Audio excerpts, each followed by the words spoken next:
दो भाइयों की लड़ाई। जज मेहता हमेशा की तरह वक्त पर कोर्ट पहुंच गए थे और अपने सामने पड़े ढेर सारे केसों की फाइल देखकर हमेशा की तरह उनका मन उदास हो गया था। जब से वो जज बने थे उन्होंने हजारों केसेस की सुनवाई की थी और इन सब में मारामारी, धन दौलत, जमीन के लिए लड़ाई, सिरों के लिए लड़ाई, चोरी चकारी, लूटपाट, इन सब के अलावा और कुछ खास नहीं होता। अपने रूटीन के हिसाब से उन्होंने अपने सामने पड़ी फाइलों को चेक करना शुरू किया।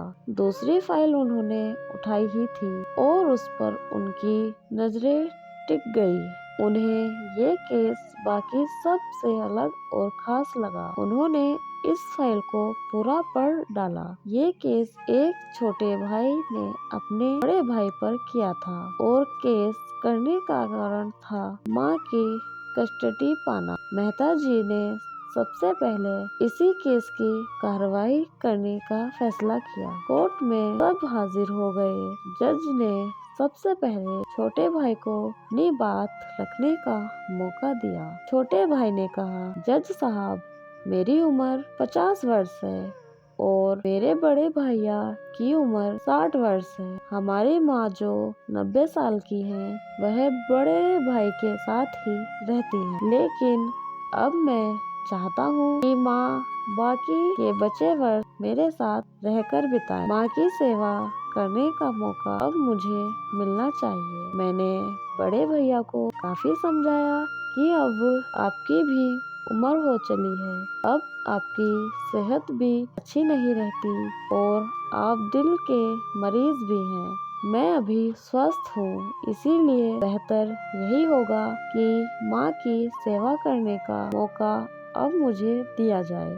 वैसे भी माँ पिछले 40 सालों से उनके साथ ही तो रह रही है। मेरा हक नहीं बनता माँ मेरे साथ भी रहे, लेकिन बड़े भैया हैं कि इस बात को मानने के लिए राजी नहीं है, इसलिए मजबूरी में मुझे उन पर केस करना पड़ा। अब बड़े भाई की अपनी बात रखने की बारी थी। बड़े भाई ने कहा, यह बात सच है कि मेरी उम्र 60 साल है। यह बात भी सच है कि अब मेरी सेहत पहले जैसी नहीं रहती, लेकिन उतना ही सच यह भी है कि मैं सिर्फ जिंदा रह पा रहा हूँ तो इसीलिए क्योंकि मेरी माँ मेरे पास है। चाहे मेरी सेहत कितनी भी खराब हो, चाहे मेरी जिंदगी नर्क जैसी हो, लेकिन मेरी माँ मेरे पास होने की वजह से वही तकलीफों भरी जिंदगी स्वर्ग जैसी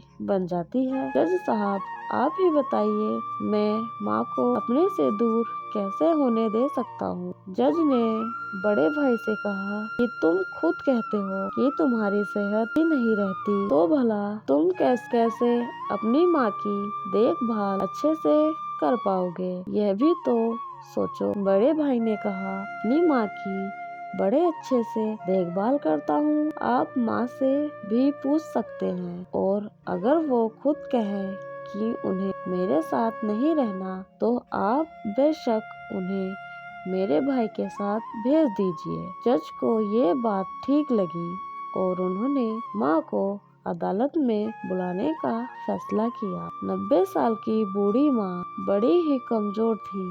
वो जैसे तैसे व्हील चेयर से अदालत में आई। जज साहब ने उनसे उनका फैसला पूछा तो माँ ने कहा कि मेरे लिए दोनों ही बच्चे एक समान हैं। किसी एक का पक्ष लेकर दूसरे को नाराज नहीं कर सकती।